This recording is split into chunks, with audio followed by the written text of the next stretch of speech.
呢個咧179方咧，成個變咗面積咧，套來可以去到260方。呢個一梯一戶嘅變態空間大概都有10幾平方。我哋入到室內，慢慢欣賞下呢個大廳，同超大平層冇乜區別嘅，成個空間感啊同埋設計都幾好嘅。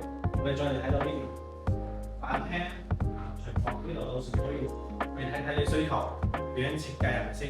呢個富人啊都超大㗎啦。我哋再睇翻呢個主客廳，電視機放喺呢度，睇下成個空間，空間有8米，係咪非常之舒服咧？呢個大平層。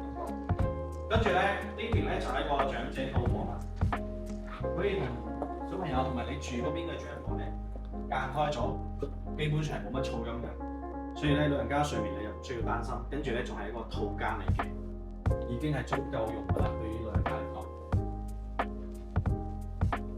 我哋依家穿過呢個客廳過去嗰邊嘅呢間房咧，都係一個套房嘅，可以俾你嘅小朋友用嘅。整體個空間都夠嘅。咁我哋再嚟到主人房呢邊，呢邊係一個公衞間，都比較大。主人房咧，我哋睇下雙人嘅洗手盆咧係早上起身啊都唔會爭嘅，係咪先？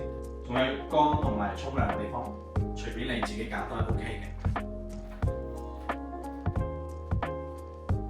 呢個咧就係主卧室啦，睇下成個大玻璃落地窗，採光係非常之好嘅。再加上我哋睇下呢一邊，其實都可以整衣櫃啊、放包包都係 OK 嘅。跟住我哋再有個衣帽間俾你設計。